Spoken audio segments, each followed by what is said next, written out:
have 5 panelists. First off, from AFA, we have Chloe Ecker. Give her a hand, big round of applause. Next, Chloe, is it Sitter Gruen? Nope. Sitter Green. Sitter Green, thank you so much for that clarification, representing obviously FFA. Give her a round. Carly Abbott, representing 4-H. Let's give Carly a round of applause. Manners, Ruth Fennell. And representing our Tribal Agriculture Fellowship, Sydney Ivan. Let's go in order here as we begin. If you would, Chloe, we'll begin with you here at AFA. Tell us a little bit about yourself and your journey that's brought you to the stage this morning. Thank you for the generous welcome, Dr. Hamby. Hello, fellow agriculturalists. My name is Chloe Ecord. I am from rural America, rural Kansas to be exact, where I grew up showing hogs and helping out on the dairy. I now attend school in Western Kansas, where I study agriculture communications and minor in ag business with future hopes of developing policy. Today, I am representing AFA, which stands for Agriculture Future of America. We're actually headquartered out of Kansas City, so I have the shortest drive on the team. We are a nonprofit that serves college students interested in food and agriculture across the nation. So we have a pretty wide reach. We are able to do this through hosting a leaders conference in the fall where we connect students with industry professionals, where we offer them mentorship as well as future career exploration. We also have 6 institutes which are more specialized. Those are conferences held across the country that are industry specific. And finally, the journey just doesn't end with graduation. You can also be involved with AFA through their alumni and help give back and then stay connected through your future. My current role, I'm serving on the student advisory team. It's a year tenure, so we're a few months into that, and I have a few teammates here with me today. There's a group of 12 of us that serve as the on-site facilitation and hosting people. Our other Chloe. My name's Chloe Zittergreen, and I am the state president this year for the Iowa FFA Association, but I'm in part of representing the National FFA organization here today. And for those of you who aren't familiar, you've seen probably me and some good friends of mine walking around in our blue corduroy jackets, but the National FFA organization is the largest student-led organization across the country. With over 1 million members, we strive for personal growth, career success, and premier leadership, and helping build those soft skills and those career skills that the industry is looking for every single day within students in agriculture, and really honing in that agriculture is for everyone, and that you don't have to grow up on a farm to be in agriculture, because agriculture affects everyone every day. And so we're really trying to grow those skills within students and truthfully prepare them for a career in the future and be the future leaders.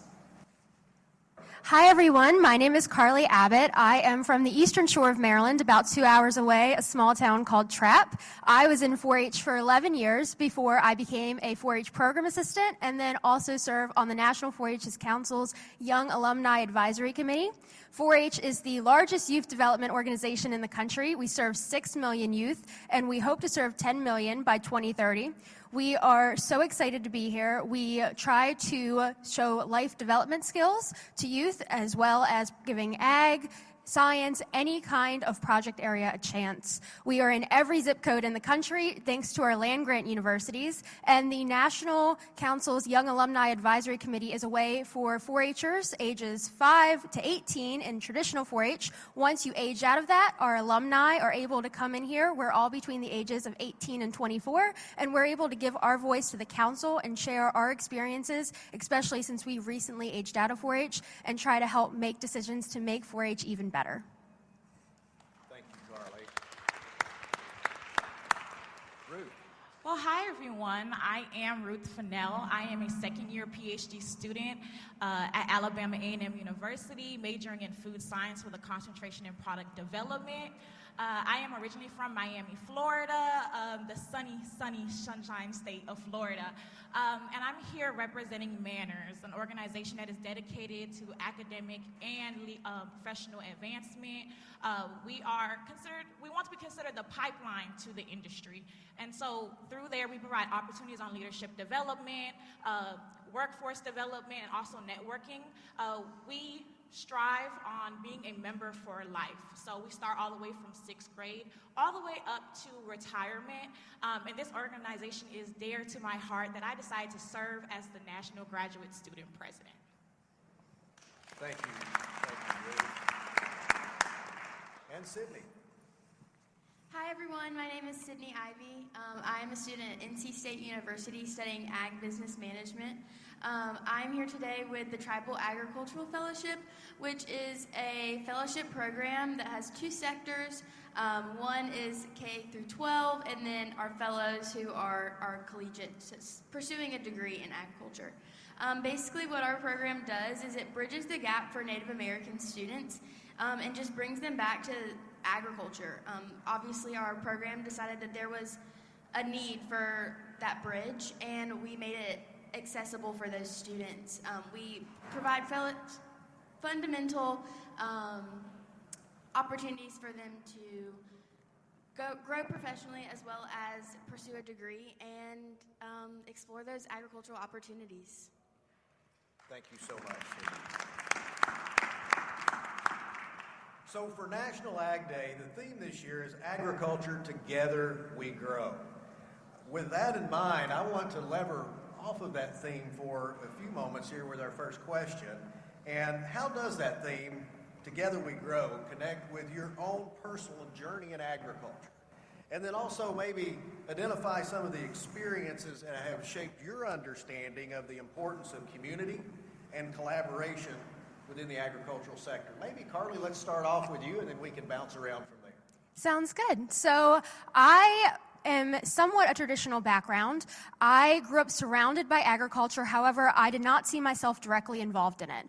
My great-grandfather had a farm in Maryland. It was broiler chickens, soybeans, corn, the usual. I grew up every week going there doing chores. It's kind of, I saw myself working in it. I did not see how it tied to me. 4-H gave me the opportunity to do that through their many project areas. I was able to learn more about agriculture and see how it related to everyone. And then from there on, I went to college. I was actually a computer science major, completely different, and I did not like it. So I switched to environmental science, and that's where I was able to kind of tie in agriculture and invasive species, which was my major. Throughout that, I kind of stayed connected with 4-H. I became a 4-H program assistant for my county, and then I actually found an internship or a promotional ambassador position with the Maryland-Delaware Watermelon Association. And that really connected me in a way that I was able to find out how agriculture really included everyone, stakeholders, consumers, just the whole 9 yards. And that gave me the opportunity to see how farmers work, go to farms and actually plant watermelons, go to DC for the International Fresh Produce Association's conference and talk to policymakers, and then also see key stakeholders and industry professionals and how they work, our bin makers and our logistics companies. And it was a different way to see how many pieces play a role in agriculture. And then that also led me to going back to my county and teaching our youth in 4-H that it's not just a farmer. While the farmer is a big piece of it, any kind of career that you want, there is a way to tie it to agriculture. And I think that no matter what, with the Together We Grow, there's so many pieces and so many people that need to be involved that we need to make sure we have as many voices as possible at the table to kind of get any voice and any different experience that we can and be able to find solutions to some of our problems. Thank you for that. Maybe, Ruth, let's have your perspective as a PhD student on that one.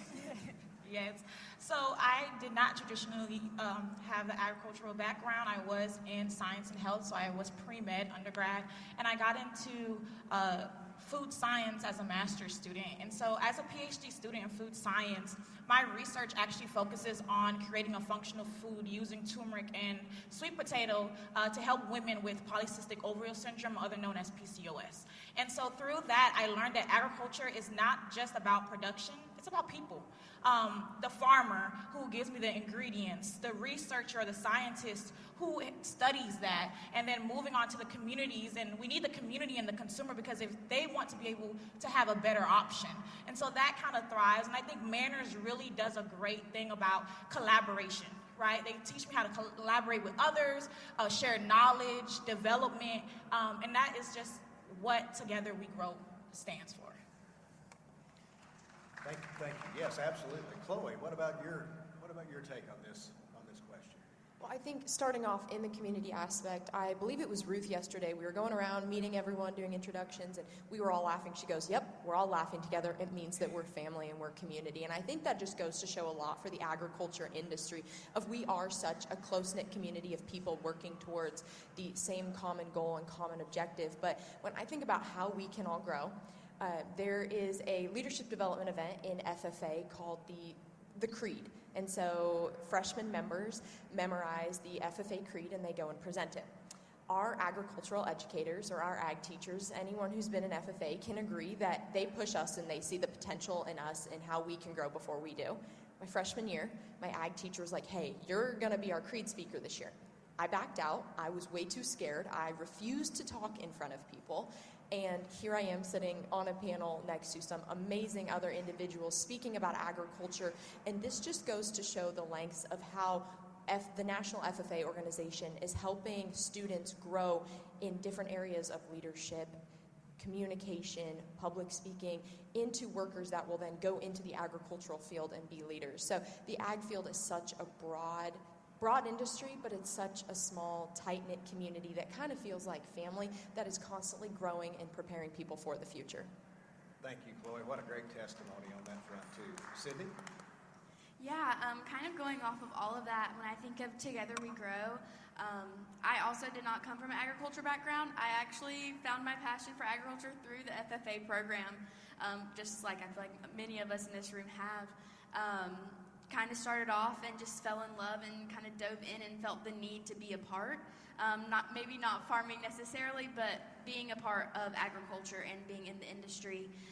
When it comes to TAF specifically, we've had so many opportunities to meet indigenous farmers and go to their farms and see the things that they're working on and going through. And it just shows that everyone's willing to pour into us, and everyone who knows that you're passionate about agriculture wants to push you to pursue that. And I think that's what I think of when I think of Together We Grow, is everyone coming together to work to this bigger goal and just to help each other succeed and to really show agriculture for what it truly is. Wonderful, wonderful. Chloe, finish us up, please. Dr. Hamby, in your question, you talked about collaboration and community, and I want to talk about my community. I grew up living and loving rural Kansas, and I also just moved to college in a rural town in western Kansas to pursue school. Through that, I've learned that a successful small community, rural community, is only capable and able to do that through thriving agriculture, a successful main street, and a community that backs them and wants to spend their dollars within that community. And as I shift my focus from a geographical community to the larger agriculture community, I reflect on an experience that I had with AFA. We were able to go into downtown Kansas City. My student advisory team, we presented to 7th graders about farm to table, the food system, specifically in my rotation that we did. And we were wondering, how are we going to do this? Well, the activity that we came up with, we had a bag of skinny popcorn and a popcorn kernel, and we said, okay, we want you to help walk us through the steps getting that kernel to the bag. And in that, we were able to show the students by asking them questions. You know, we talk about the growing phase, so let's grow, and then we're going to harvest it. And we'd, back up, let's ask you a question. What happens if there's bugs? Can the farmer phone a friend? And I was just able to reflect on the community aspect, and that growth is only possible to achieve by all of us working together in the agriculture community. Thank you very much. Let's give a round of applause for that response. I want to make a pivot and maybe tie in just a bit, Chloe, into your answer. We talked about community. Several years ago, I had the opportunity to facilitate a listening session with industry stakeholders of the National Pork Board out in Iowa. And as we were talking, and Secretary Rollins mentioned this earlier, that we have fewer than 2% of our population actively engaged in production agriculture. If we go back 100 years, it was much closer to 30 that had some tie directly to production ag.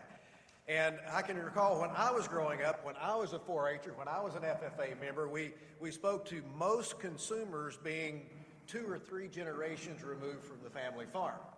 Well, I'm not nearly as young as I used to be, so now I think the probably more accurate reflection is it's 4 or 5 generations removed. And during the course of that discussion, we talked about the importance of educating consumers about agriculture because, again, many are far removed from the production sector.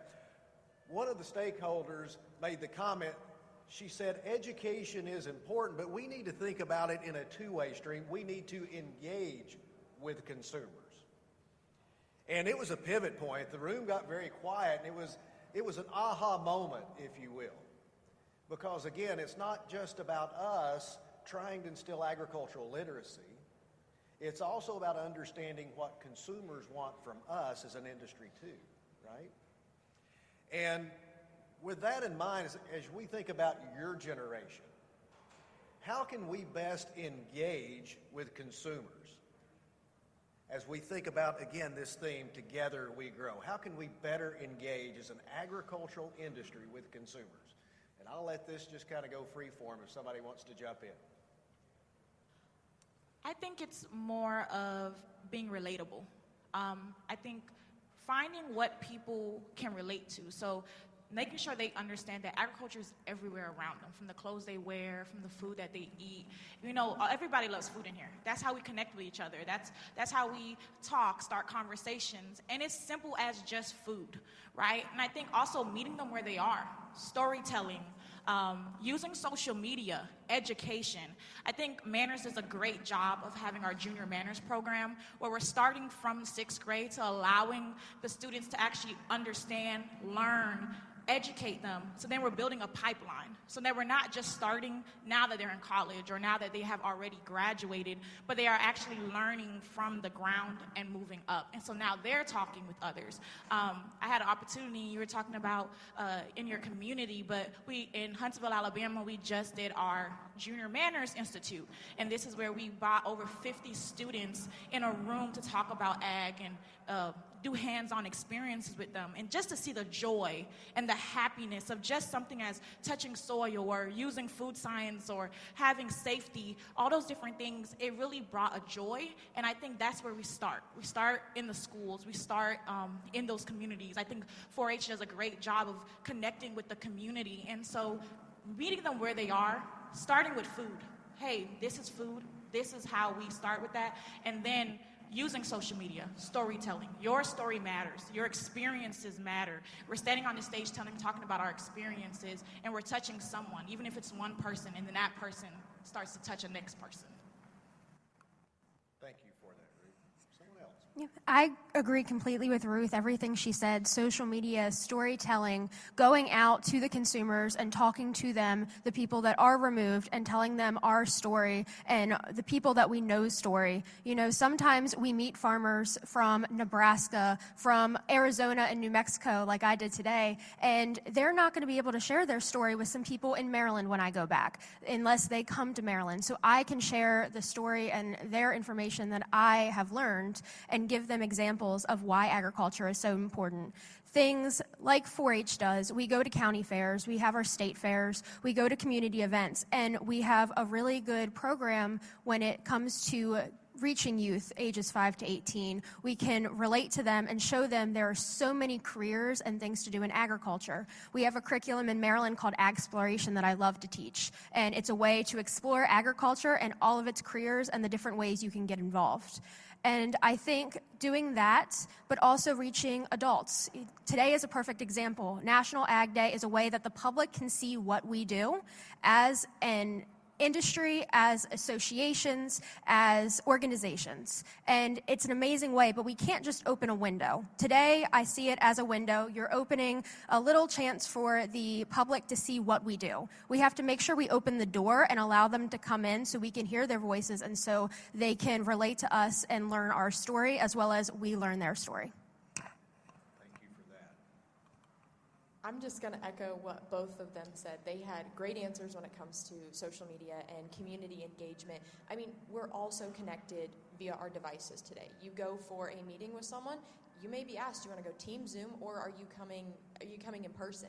So being in a world with such high engagements through our phones and cellular devices, our computers, social media really pivots out, as well as our media outlets. How are they helping support our farmers through their coverage? Are they shedding a positive light, maybe a not so great light on that, but also the youth involvement like they were talking about with Manners. I know there are tons of different agricultural groups that do ag in the classroom, getting students exposed at a young age to that education point of agriculture and showing them that the food we eat every day, just like they were talking about, is agriculture, and we all have a tie, even if that is 5 generations removed. And I think a lot of it, especially when it comes with social media, is being able to hear people out as humans. People ask questions because they don't always know the answer. Heck, I see things on social media every day and I'm still learning about different sectors of agriculture that I'm not familiar with, but being able to have a civil conversation with someone and have genuine curiosity about a topic in agriculture, or asking someone, why do you do this XYZ thing this way? And being able to hear them out, I think, is a great thing that comes from both producer and consumer side of educating all about agriculture. If I had to sum my answer up in 2 words, it would be your question to engagement. It would be mutual respect. And to expand a little bit further on that, as I walk up and down grocery aisles, I see consumers flipping their product over, reading the back of it. They're looking at the label, they're checking the nutrition and the ingredients. And this label right here is a promise to the American people. And labeling is messaging, and messaging is how we tell our story. And we need to put truth back into the minds and hearts of the American people, and that's a way to do it. Okay, I'm going to kind of sum up everything that everyone said, but I really do believe the conversation really does start with good communication and trust, but going both ways, just kind of like you said, like a mutual respect. I think, especially with people our age, there is so much going on with social media that we see so many things we don't know what's real and what's not real. So using that network and that opportunity is one great way to do it, but I think that communication, going to streets, and the in-person conversations we get to have, and all these organizations that are up here, of course I'm specifically thinking about TAF, but we get opportunities to see farmers one-on-one in person. We get to go visit their farms and see what they're going through, what they're working in, and those are the things that make a difference. So just really thinking about storytelling and sharing what you're going through, sharing what your experience is so important, and it helps, especially our age, get emotionally attached to the situations and say, no, this is important. This is what we need to be a part of. Like, this is what we're called to do. What a great set of perspectives. We probably have time for one more question. It's an important one in my mind's eye. I want to channel our great Secretary of Agriculture, Brooke Rollins, once more. She spoke earlier about us being the world's breadbasket. And I want to put just a little more meat on the bones there from the standpoint of what tremendous responsibility we have. The United States is roughly 16% of the world's inhabited landmass. And I don't know if we have any soil scientists in the room, but I remember Dr. John Gerville at the University of Tennessee talked about the top 2 soil orders. He said the first one is mollisols and the second one is alpha sols. And everything else is a relatively distant, third and then on down the line. And within our borders, we have 40% of those mollisols and alpha sols. It's pretty impressive. We are the world's breadbasket. But with that comes tremendous responsibility, wouldn't you agree? So not only do those great soils produce our food products that go directly on our plates in terms of vegetables and fruits, and again, all that we have in the orchards, those things so wonderful, but they also then help fuel. We had Tucker Brown, Throckmorton, Texas here, great social media influencer, at the helm of the R.A. Brown Ranch in Throckmorton, Texas. It also gets those steers, if you will, to market too, right? Producing those feedstuffs.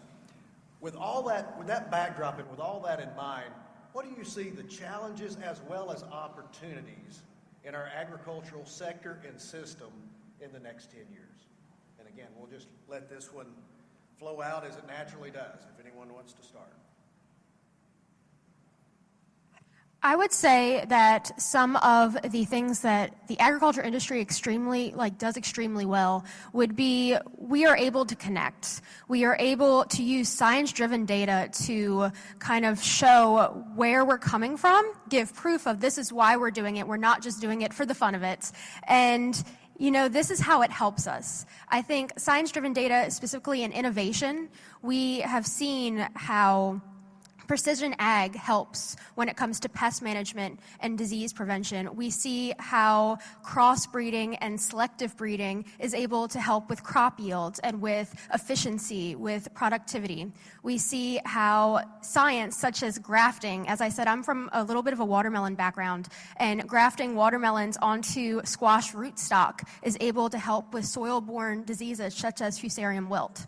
And that is just some of the things that we have learned, and that is a way we can continue growing in our science and be able to produce even better food and show our consumers that we do care about what we produce, and here is the information to back it up. I think one of the things in that same regard we need to work on is making sure we stay human and stay real and as emotionally available as possible. Because with the addition of technology and AI, it is such a great platform, and there are so many ways it can help our farmers. It can make them more efficient. It can make them able to handle more tasks and to better help and serve our community. However, it also can separate us from the consumer. If we're using all technology and AI, sometimes they don't see the heart of who is actually behind the product. And having our voices out there, we just need to make sure we keep showing up. We keep supporting youth programs and showing that it is people behind the product and it is not just technology.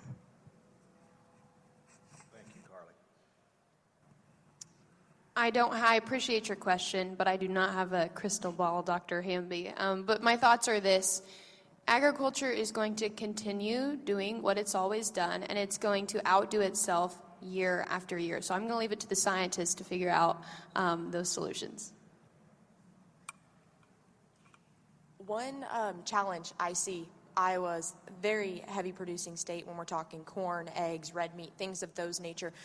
Our farmland is being bought up by different, I'm going to say storage areas, whether that is going to be for AI centers, data centers. We had a dinner last night, and I was talking to a family. They're first-generation dairy farmers. They're actually in the room here today. But they were talking about how many years it took them to find a farm that they would be able to purchase to start their dairy on. And with farmland, we are losing our farmland quicker than ever, as most of you have probably heard the statistics or seen the numbers for it.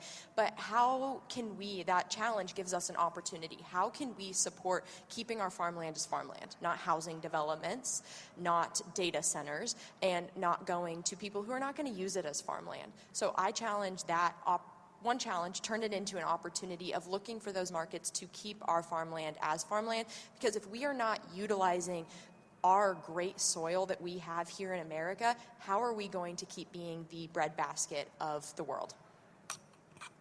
Thank you. Some things that come to my mind, kind of like you said, I don't know all the answers, but I think just like we've talked about with social media being tool, communication is going to be the hardest thing for us. Obviously, I think within the agriculture world, we do a great job keeping each other up to date, but sometimes people on the outside just don't truly understand, or the information doesn't meet them in the first place. So I think with social media being as big as it is, it's going to be really hard for us to keep all the misinformation out. And I think just the best thing that we can do is just continue to try to inform people and keep them connected to agriculture, and show that even if they're not doing hands-on agriculture, that agriculture is in their lives every day. And that will make our jobs a whole lot easier. Thank you, Sydney. I think I'll wrap it up and kind of something that stuck out to me was the AI.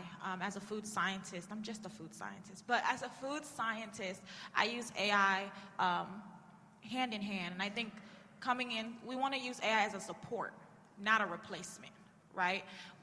We need people's experiences, people's knowledge, people's decision making, but we want to use it as a support system, not the actual replacement. And I think it comes down to collaboration. Remembering that each sector is not just a piece of the puzzle, that when we connect to each other as a whole puzzle piece, then we can continue to push ag forward. I think sometimes we kind of say, okay, I'm a farmer, I'm a rancher, I'm a scientist, I'm an industry, but we are all talking about our different sectors and not coming together as one. When we stand strong, as we say, together we grow. Together is the word. We linking hands as Manners, as we talk about Manners, linking hands.